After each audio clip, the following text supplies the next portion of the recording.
Never thought in my life that it could be a fashion designer. Literally, I was homeless on the streets of Miami. Then that American dream became the American nightmare. I was in school and I met Versace at a club. I made a hospital gown for transplant patients. I believe that fashion is the armor that we use and we choose every day to face the world. Joy comes into my life. It's when I'm able to help other people. He chose Miami because Miami is magical.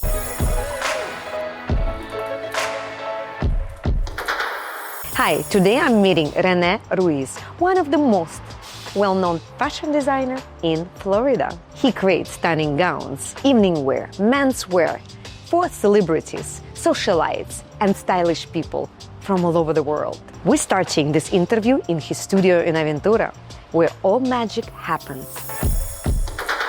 Rene, thank you so much for your time. You built an incredible legacy in USA. What was the first moment you realized you attracted to design? Well, thank you for having me. I mean, this is very nice because I know you and I see how you're growing and I really enjoy the process. So the first moment that I realized that I was attracted to design was when I was a kid, actually. I was growing up in Cuba. And it was very horrible. It was a very horrible place to be because it was communism and dictatorship. But I remember just like a way of escape for me was like watching old movies, like old Hollywood movies and like the golden age of Hollywood.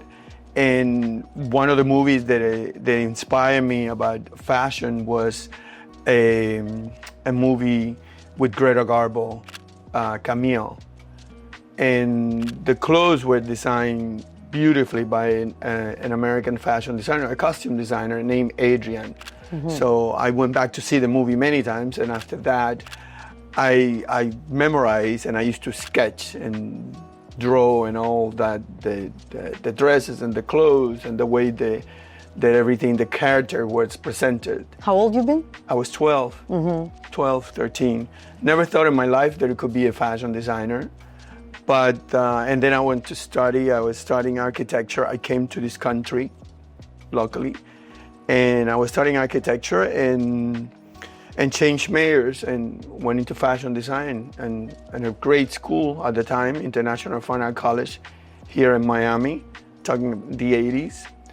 And I got an amazing education. I had the best professors, history of art, costume, the best fashion design teacher, professor, Charlene Parsons, which is a legend here in Miami, a woman that helped so many young designers in their businesses and their careers. Mm-hmm. So after you finished the college, you went to Europe? I went and I did an internship in Europe. Where? Which city? I was in Paris for a semester. Mm-hmm. And then before Paris, I was in Florence. So, and there I did an internship with a lady that used to be a sample maker for Valentino in the 1970s. Mm-hmm. And she was an amazing, source of knowledge and craftsmanship. And she was the real deal. She could turn things. You could bring her anything and she could make everything just perfect. And just in the first round, it was just, for me, that was one of the best apprenticeship that I had because I really learned how to make clothes and how to start from the beginning to the end. In college, they didn't teach you that?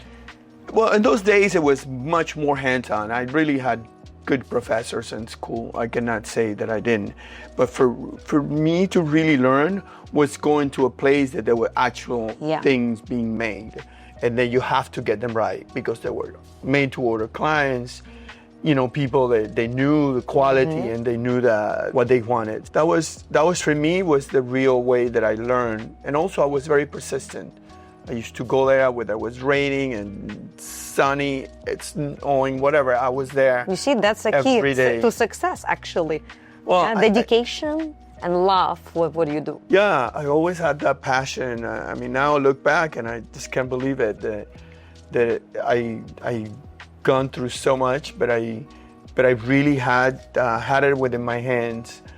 I still have pieces from that time that I show my employees today how to do, like, weld fabric buttonholes and things like that, and details that many people today, unfortunately, is gone to the sideway because we don't have the trade anymore. What do you think? Why? Well, that's a long story, really, because the trade in the last 30 or 40 years, with all those tariffs, I mean, not that we want to go into that, but all those jobs went away. So all the factories that we had here manufacturing clothes in Miami and through the United States, but in Miami was a pretty vibrant fashion industry. Really? Yes, in the 60s and the 70s and the 80s. And it lasted until the 90s. And in the 90s, a lot of those companies that were making clothes here moved their manufacturing first to Central and Latin America, but I think and then went China. And of course, there was no work. There was no work for all those people. So all those people without jobs and what they knew what to do. Yeah. There were trade workers. They knew how to make patterns. They knew how to do embroideries. And that's what I really learned, all the parts of the business, because before I learned the technique and the finishes and all that. But then when I was able to work in that factory as an assistant designer, this was in 1992, 1991, they had an amazing operation here. They had a brand, and everything was manufactured in the United States. In Miami, they used to employ about 200 people. And then when the NAFTA happened, they closed the factory and they went to China. And all those people, including me, stayed out of a job. For me, it was the jump into creating my own business. Yeah. Because I had already new clients and new people, and I already was working full-time in that job as an assistant designer, but then I was working in my house, meeting clients and going to their homes and designing custom-made clothes.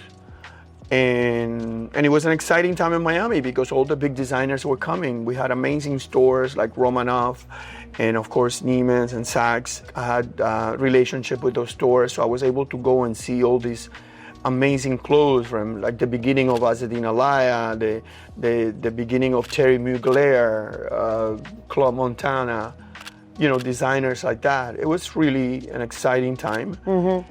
And I was able to learn and appreciate firsthand how the clothes and the finishes were made. I didn't know that Miami was popular for fashion industry. Miami has always been a fashion center.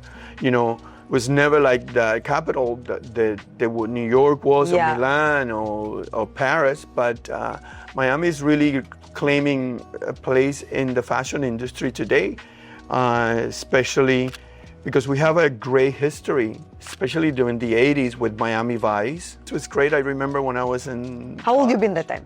I was younger. Younger, okay. So I was, in those days, I remember going to school. I was in school and we went to Paris. Yeah. And I remember all the French students, international students in Paris. They were like so excited. They would say Miami Vice. And, like, it was cool because Don Johnson and Giorgio Armani was a lot of the clothes they used in Miami Vice was designed by Giorgio Armani. Mm-hmm. So that was a beginning. And then in the 90s, we had the Versace. Versace came to Miami in the 90s, late 80s, the 90s, and Versace, made Miami a really fashion spot. So he put a lot of influence. He was a great influence in the fashion scene in Miami. Why? What do you think? Why he chose Miami? He chose Miami because Miami is magical. I mean, like, Miami is a pretty special place. I've been living here all my life, and I love it. But back then, it was not many places to go. It was, few streets. I remember even 15 years ago, it was different. But so back in the 90s?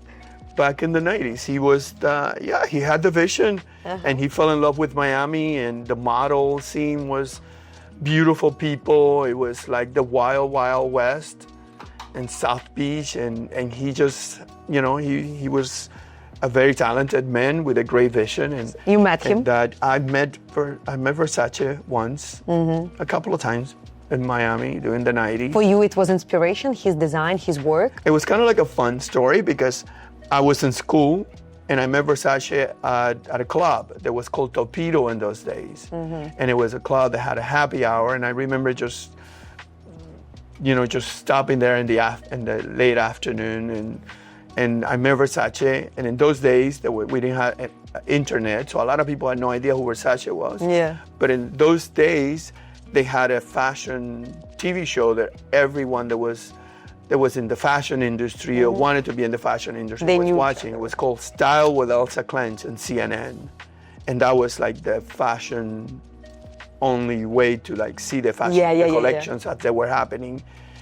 And I knew Versace because I recognized him. But unfortunately, when I met him, he came up to me and he was like, "So what are you doing?" and all that stuff. And I was like naive and innocent. I said, "Oh, this is so great because I know who you are. You're Versace." And then he was not expecting that a Cuban in Miami and a random club would like knew who he was. So immediately he got guard and then he just didn't want, But that's how. And then, through different friends, I had hairdressers that were like in the industry. I met Donatella and things like that, but I always stayed in Miami. What was the most emotional moment while you dressed somebody? I could say, I love dressing people, and I have worked with many celebrities and people like that, but the thing that is more emotional for me is when I designed a hospital gown for transplant patients. Yeah, I saw that. And that is really like one of the biggest blessings that I ever had. And I was really emotional when I saw the first patient that ever tried it on was in Jackson, and she was a young woman from Arkansas, and she had 5 organ transplants. And just to see how something that I created, that I invented, made her recuperation much better. Her way to healing it was. So I think you dress celebrities and friends, and because the clients become friends and through the years. But for me, it's like really one of the most rewarding things that I could ever imagine. What was this project about? So somebody reached out to you? Well, yeah, we were at Ronald McDonald House of Charity, the 12 Good Men charity, which is coming up in Florida, is in Miami. It's like one of the best charities, I think, and I support. And we had Matt Pincer, another one of the honorees, because they honor 12 good men every year from the community. And it's an incredible charity. What they do is that they help the families of the children that come here and they don't have a place to stay, and they house them, and so they don't have to worry what the kids are in critical care, and that is, they've been around for like 25 years now, 25, 30 years.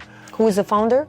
It's Linda Levin, and it has to do with Jackson Hospital, and it's the Ronald McDonald House of Charity. That is a great charity. So that's what happened. I met Matthew, and he asked me if I would be interested in designing a hospital gown for transplant patients, and something that would give dignity, but also would be functional, a utilitarian, to make the work for the work of the nurses and the technicians easier, and how they, deal with the patients when you're in the hospital for like a couple of weeks, getting a heart transplant, a kidney, a lung transplant, So that's how the whole thing started, and then I went and I came out with this design amazing, that I'm super happy about. Yeah, thank you so much. That's a great way to show your talent and help other people. Exactly. What about weddings? I know that you do lots of gowns, right? Yes. Red carpets, dresses. Red carpet. Yes, I have some red carpets and weddings and. So basically, you can make whatever I made vision. menswear. Menswear. I made a hospital gown for transplant patients. I made knitwear. Knitwear. How you started doing knitwear? Well, I always love to. I always love to wear polos under my jackets, and I like to wear long sleeve polos, especially. And always found them from other designers from Italy, but they were mainly like cashmere and cotton. The very nice cashmere, and then sometimes they were like 100% cotton, and it's always been like very high-end brands. Mm-hmm. And because that's where you can find the quality of the thread and the yarn, and all those things are important in the process, and especially when you're in the business and you have an eye for what is quality and what is not. So I was always on the lookout for those polos, and I found this company and we started working on them, and it's been a good thing. I make the polos for men, sweaters for women. Your studio located in Aventura, just for people to know, in like 5 minutes away from Aventura Mall. Exactly. And you're welcome to come anytime to create your dream dress or shop. Or shop. Or always it's better to make an appointment to get so you can have the personal time of Rene. And being able to like really experience the process, because I always tell my clients it's a work in progress. It's a creation. We come out with this design, this idea. People come with their dream dress in their head, and then little by little we work together, because I tell them it's not. It should be a happy and pleasant experience. We're not building a pyramid to bury you. We're building. This is for a celebration, for a wedding, for an engagement, for a bat mitzvah. It's always, so it has to be a good experience. And for me, it's always.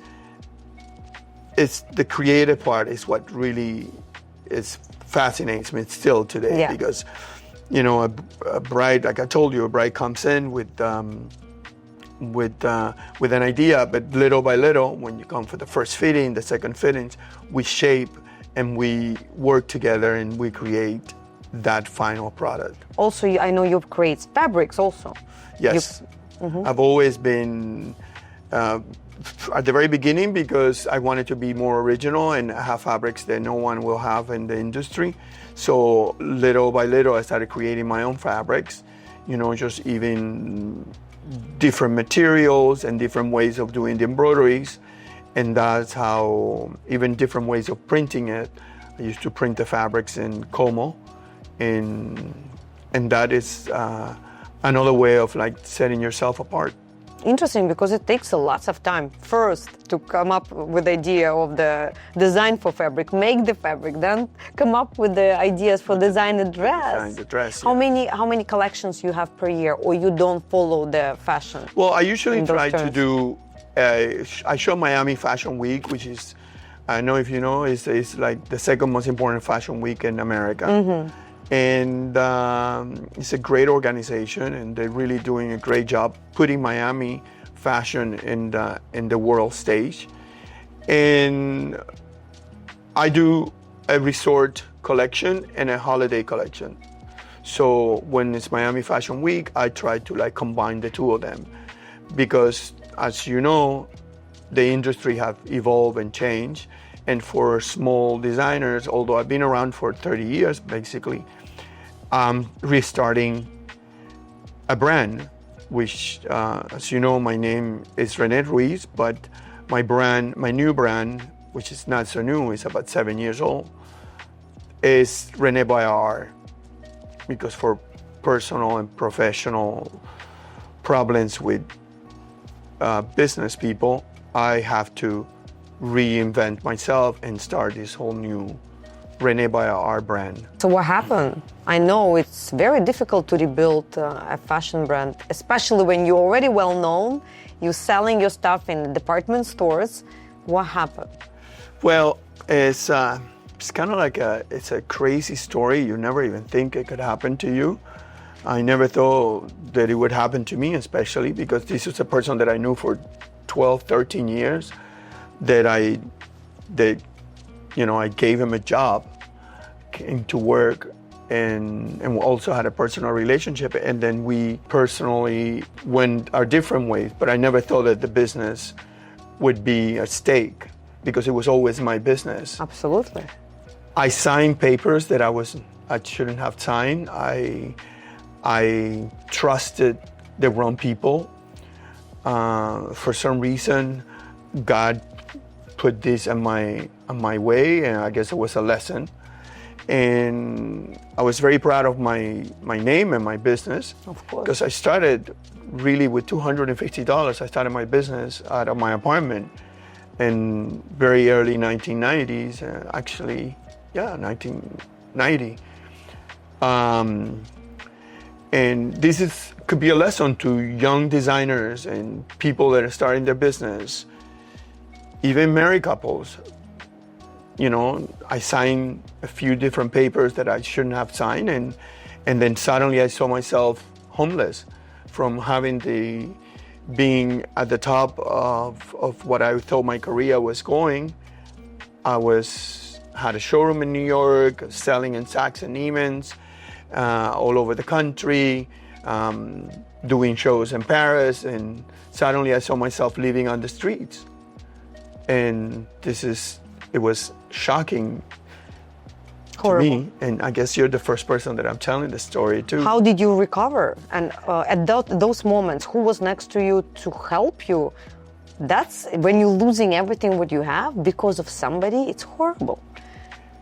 I just had to thank God above, and I have to thank the city of Miami, because Miami helped me.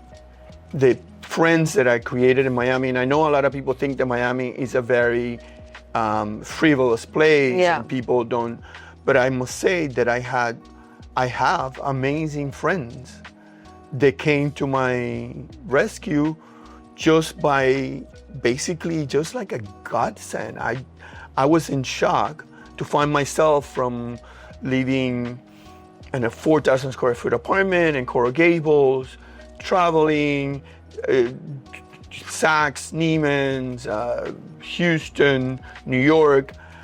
I find myself sleeping on the streets of Miami. Literally? Literally. I was homeless on the streets of Miami. Wow. Okay, so how long it took you to recover and start doing fashion again? Because when you need to cover basic needs, nobody's thinking about business, right?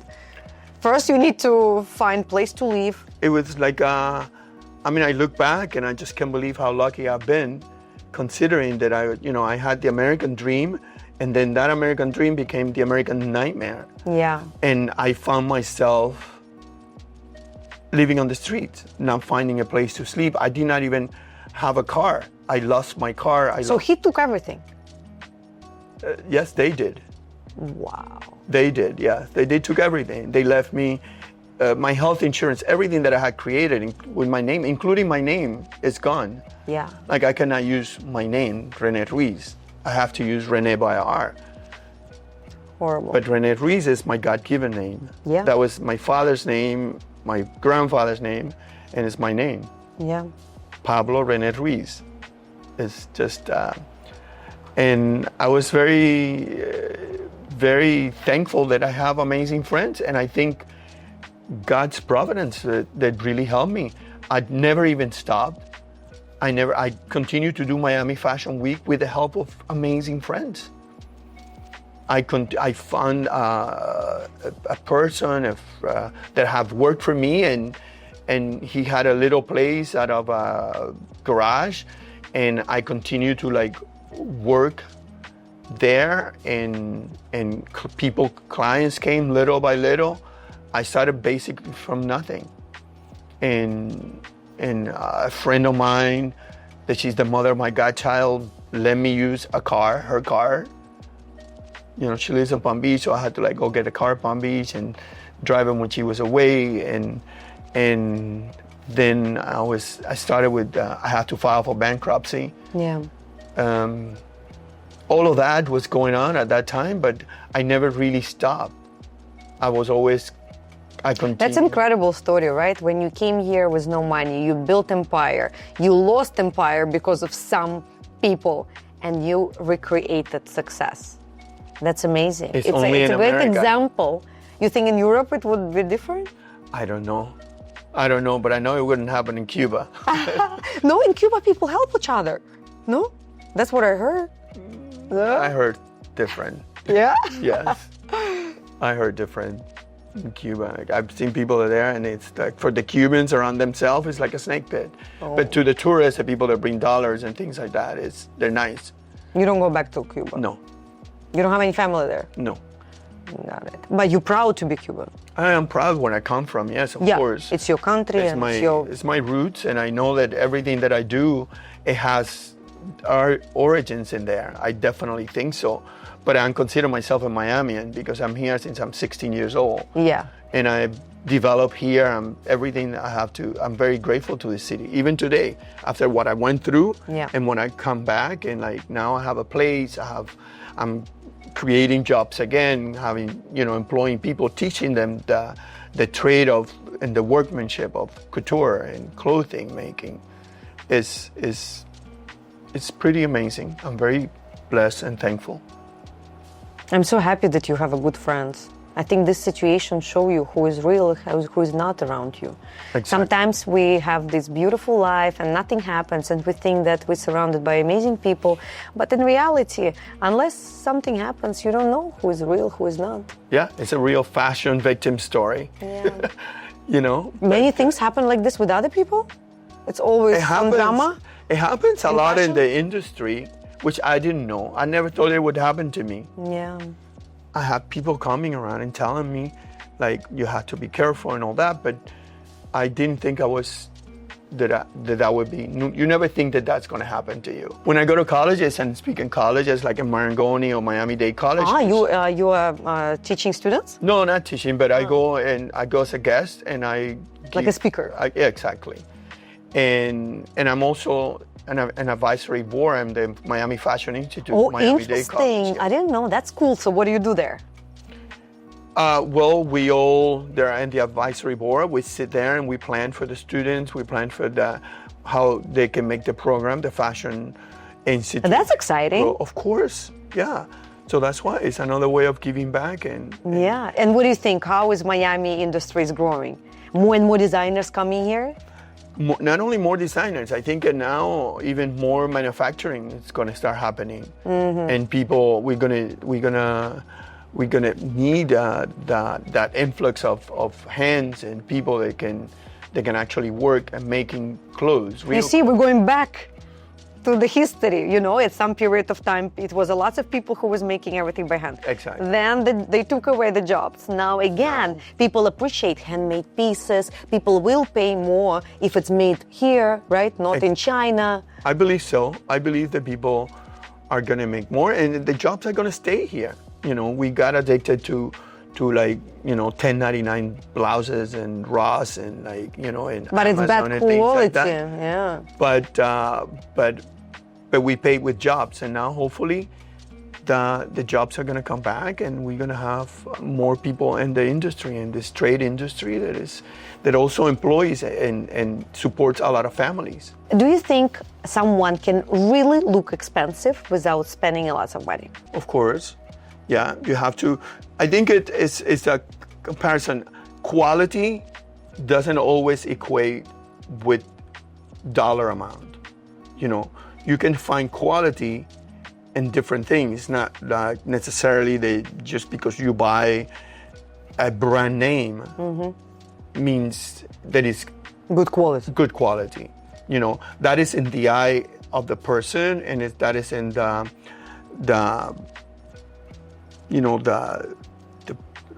education of the person. Sometimes you can find the most beautiful Egyptian cotton shirts, and they are beautifully made, and they don't have to have a brand name but that what you're getting is quality. Elegance is something very innate to the person, and style is a whole different thing.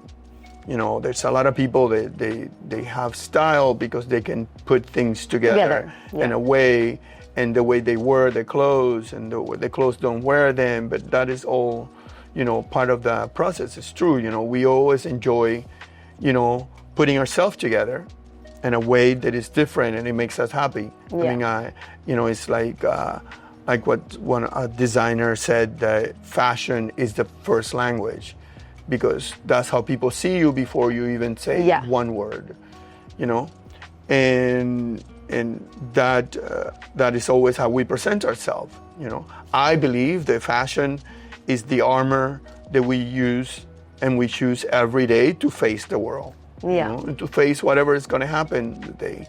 You know, I chose to wear red pants today, and that was my moment. Yeah.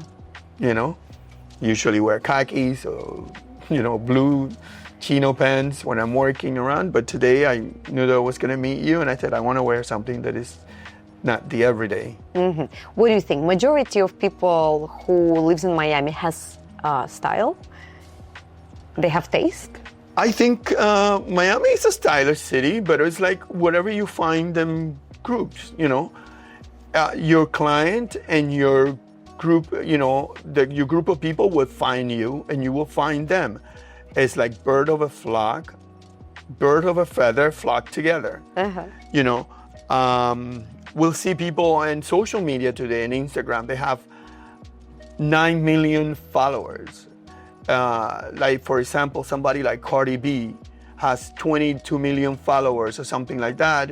And then you have somebody like Princess Kate from England has her millions of followers. Those people are never going to find each other, or maybe they meet somewhere, but people find what they're looking for. Yeah. You know? But if you're looking at the fashion as the business owner, Miami has taste. Do you need to adjust to their taste? Miami has a definite style. It's more sultry. It's sexier than many places. And it's definitely, we are part of, Miami has their own DNA. Flair. Exactly. Miami has their own flair.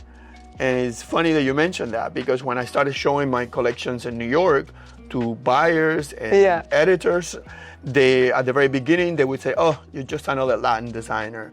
But there have been other Latin designers. There have been in the 80s, it was Adolfo, it was Oscar de la Renta, but they were seen as a different way. As soon as Miami started happening and started evolving with Art Basel and all the construction and all the real estate and all these big developers creating a city that is become like what has become, people in New York and through the world also started looking at me as a Latin designer, as a designer from Miami, basically. They started looking at me like I was, oh, you're a designer with a Miami flair. You know, and I was even approached by TV shows from Paris and other countries, like, oh, we want a Miami designer, and you're the person that we heard about. So so that was becoming the thing. Rene Ruiz is a Miami designer. And I had no problems with that, because my first labels, when I first started my business in 1993, 94, it was Rene Ruiz Miami. I still had some labels from that time. And then you decided to just make it be Rene Ruiz, more simple, because it would be more international. Yeah. And in those days, a lot of people didn't think that Miami was that cool. Yeah. Now it's cool. Yeah, now it's amazing. And I tell you that people, Miami flair is Miami. And then you can see in the events and the gala season in Miami, you can go to all these different events and you can see all the different people. There are people that are super well dressed, people that are super boringly dressed, and then people that are super trashingly dressed. And those are people that are part of Miami, but they have come from everywhere. Okay, let's talk about younger generation. We've seen that younger generation prefer to look casual, wear comfortable clothes. What do you think with another 15 years? What style you gonna design? More casual, or you still gonna stick to gowns, weddings, evening dresses? I'm gonna stick to quality. I think the quality will always prevail, and there will always be a clientele for that. I know that people, it's a more casual kind of wear. Like my goddaughter is 13 years old, and now Hoodies, sweatpants. she likes to wear sneakers with cocktail dresses. Oh, interesting. And a lot of the young girls, but I see a lot of the young girls that are coming, and they are like, they want pretty flirty dresses and pink and ruffles. And so I think it is always going to be that group of people that are going to want that kind of style. And I mean, it's a lot easier because today you wear sneakers with a dress, and clothes are more like knit oriented, a little bit more comfortable. But it's still girls that like to wear the corsets and the bustiers, and they want to be sexy.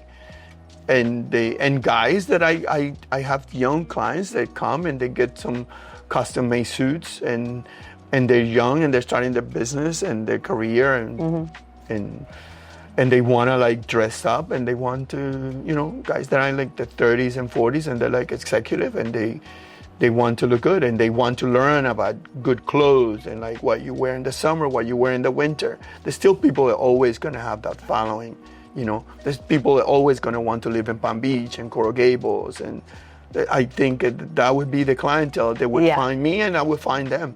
Yeah, Palm Beach, I love Palm Beach. It's a beautiful style. All the time when I go there, everybody looks so Palm Beach. Exactly. You know, their hats, beautiful I love dresses, Palm Beach too. Style. Everybody's with style. Yes. People have a certain different style, and it hasn't changed. You know, more people are moving to Palm Beach, and like, you know, and it still have kept that allure. Yeah. You know, I love to spend the weekends in Palm Beach and go and visit my goddaughter. Rene, I think it's a moment for me to try one of your beautiful dresses, and I want to be a Rene by RR girl. Absolutely. Or maybe just a few dresses. Okay, let's do it. I'm excited. Me too.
So thank you so much for coming to our store. Actually, Rene chose it by himself. I said, which location you prefer to record another part of interview? And Rene said, Finding Wine. Finding that wine, of course, absolutely. I always been very impressed with the collection of wine that you guys have here, Finding That Wine. And when you approached me about doing this interview, I thought, what better place to finish? Thank you.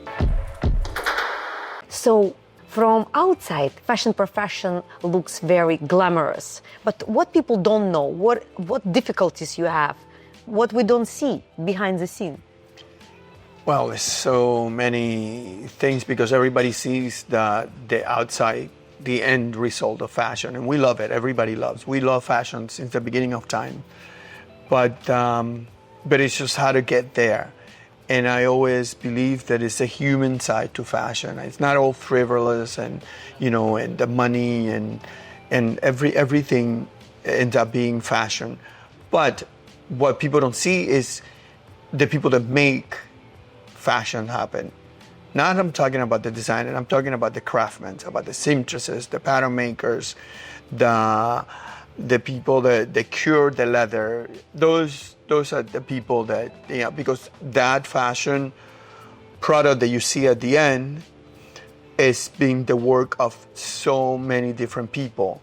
The person that creates the yarn, makes the fabric, makes the pattern, makes the dress, sells it. Look at all the life that just one piece of clothing has touched.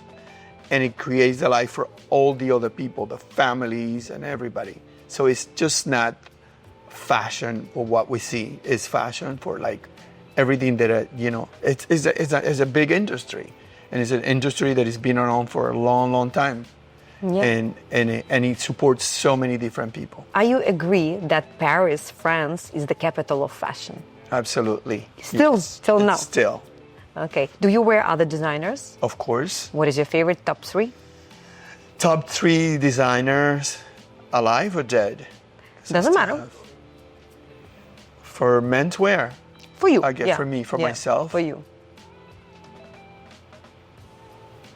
God, that's a good one because I make all my clothes. Yeah, that's why I'm curious if you're wearing some other. But I definitely like old original Tom Ford. I knew you were gonna say that.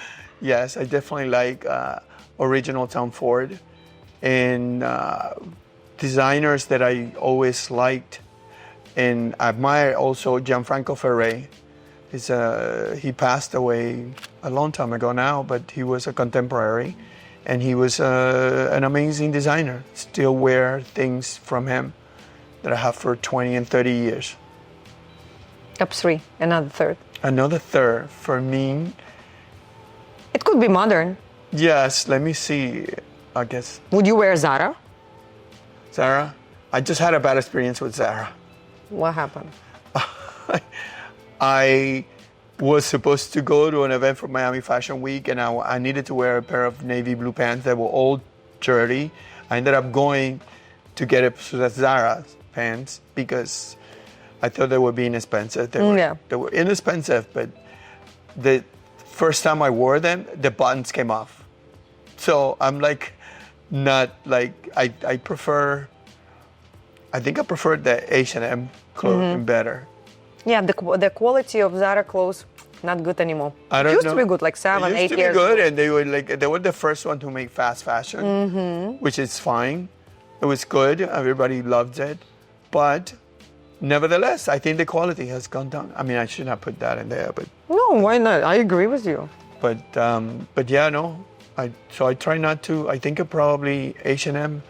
I have gotten like pants and things like that, like cotton pants and things like that from H&M that last longer than Zara. And I like Uniqlo. I mean, I don't like it that it's all made in China, but I like the style for like everyday clothes.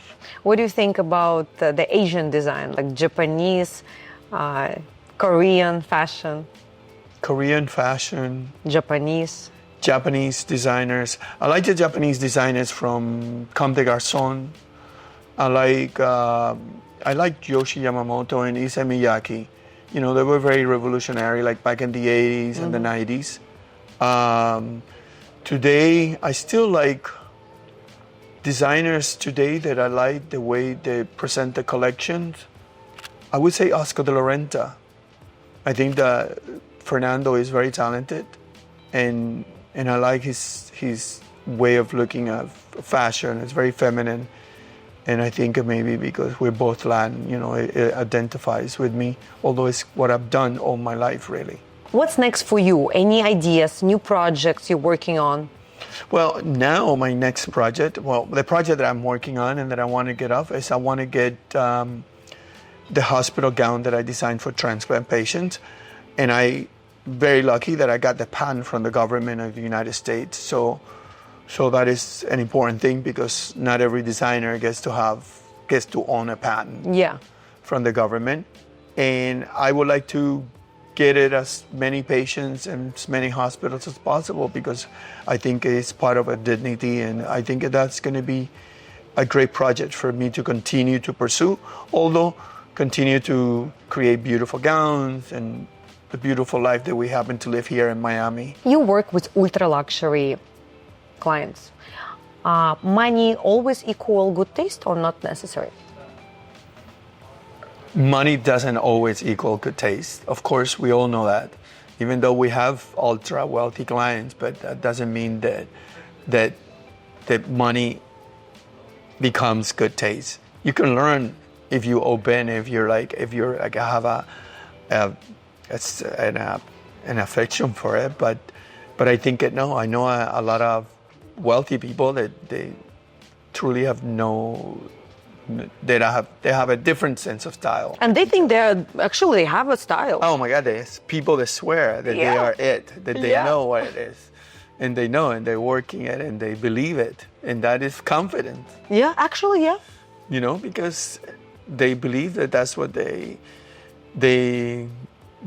have great taste and they know how to put it together. But the thing is just about learning and having an open mind.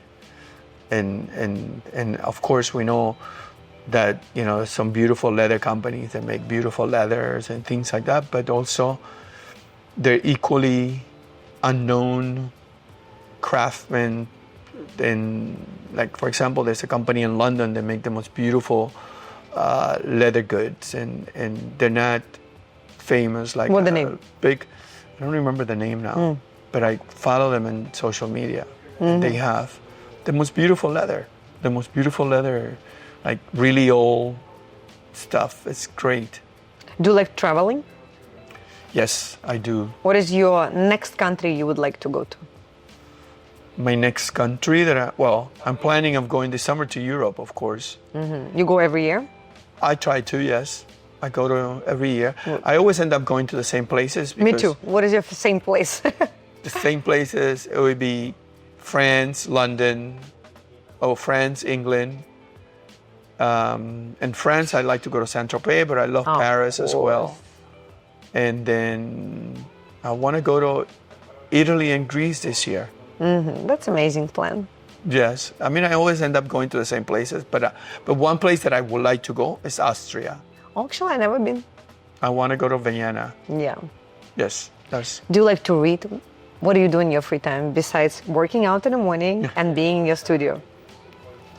I watch old movies. Oh, that's a great hobby, actually. I love to watch old movies. I watch them over and over again, and I was like... What is your favorite? My favorite movies for fashion probably is like the 1930s. The 1930s. I mean, all the way to the 1950s. Really, just fashion movies. I love to watch a lot of those, but like period pieces and just like good old American old movies. But not just American. I love French movies from the 1950s and 60s. Like all my men's shirts, they have the monogram and the left side of the waist. Mm-hmm. And I got that from, I was a kid, I was watching a movie with Alain Delon. It's called Purple Noon. Mm-hmm. And that movie, he's in the Italian Riviera in like one of those little towns and like Capri or Positano. And he wears these beautiful shirts and the shirts are all monogrammed there. So I always... ever since I started like monogram. You put your logo or what? No, you put? the initials of the person. Of the person. Mm-hmm. My personal, yeah. There's no need to put the logo everywhere. But that's the way they used to do it, and I saw it in a movie. And this movie is from 1960. By the way, what do you think about logos? Some people love to put Gucci, Dolce & Gabbana. What do you think about that? Well, I've never been into letters like that. I mean, I don't mind buying something that is from a brand if I really like it and it have the quality. But basically, no, of course not. I mean, I don't want to walk around with like... Promoting somebody else's design. Not only promoting somebody else, but it's just like, it's not... You don't need to prove anybody anything. I don't need to prove that I'm wearing a brand name just to be able to feel confident. Yeah. You mentioned that your designs are about confidence and sexuality. What does it mean to you?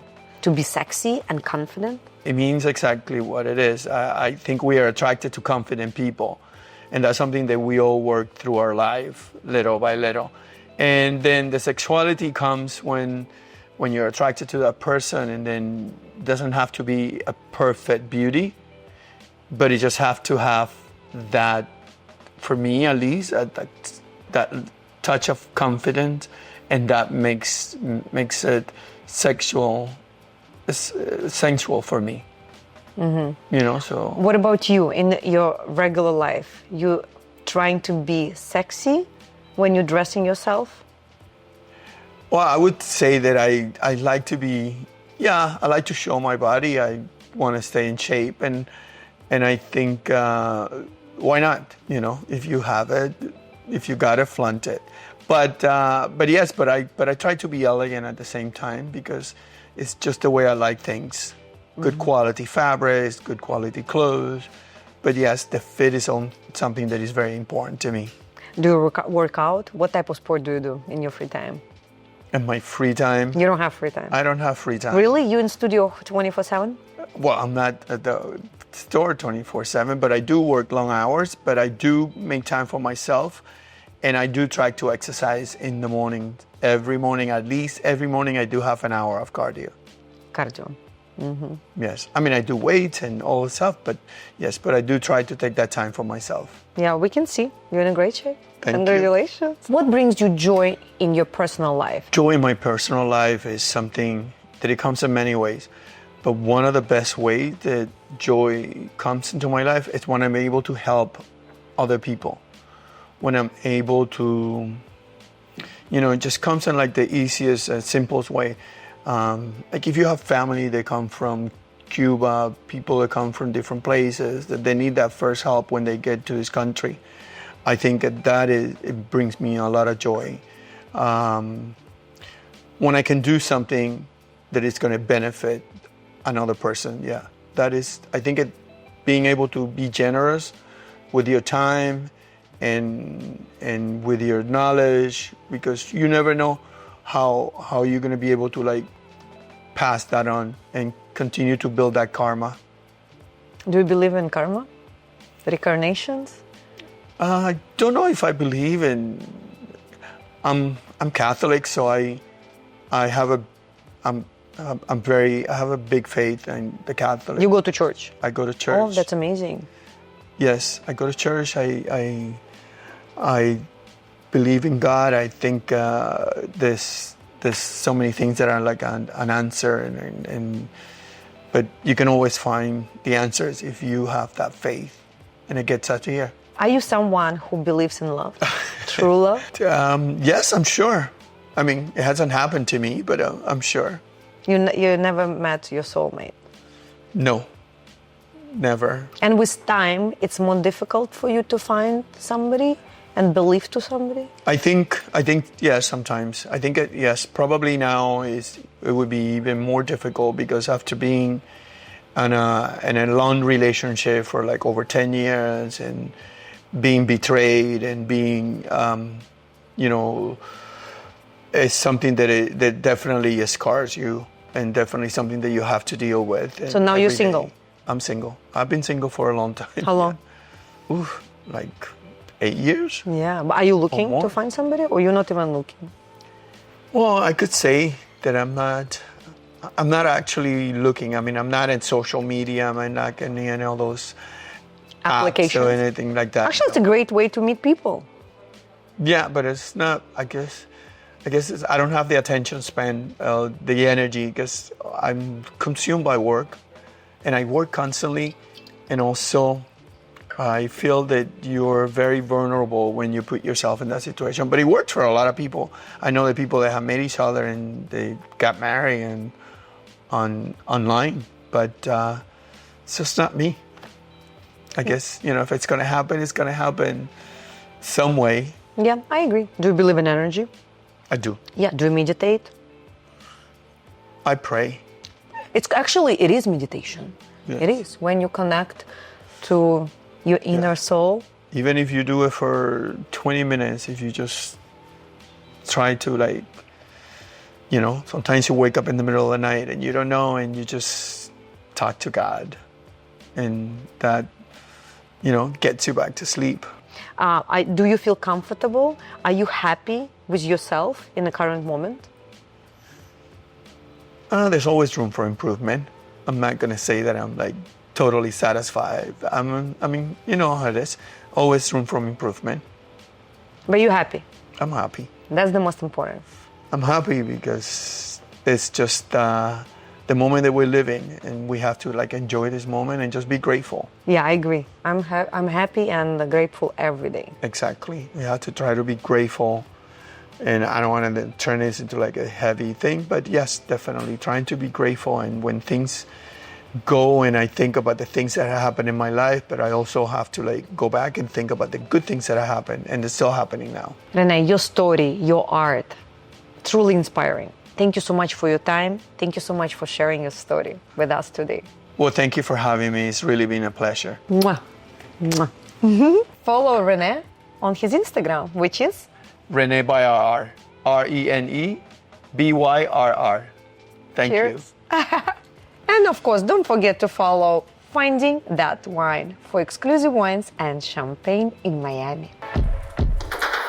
I really want to know how you define high style. And to everyone watching, don't forget to subscribe to my YouTube channel, leave a comment. I really want to know your thoughts and also recommendations for the next guest. Also, don't forget to follow me on my Instagram account, which is realtor.katya, to see my work and my lifestyle. See you in the next video.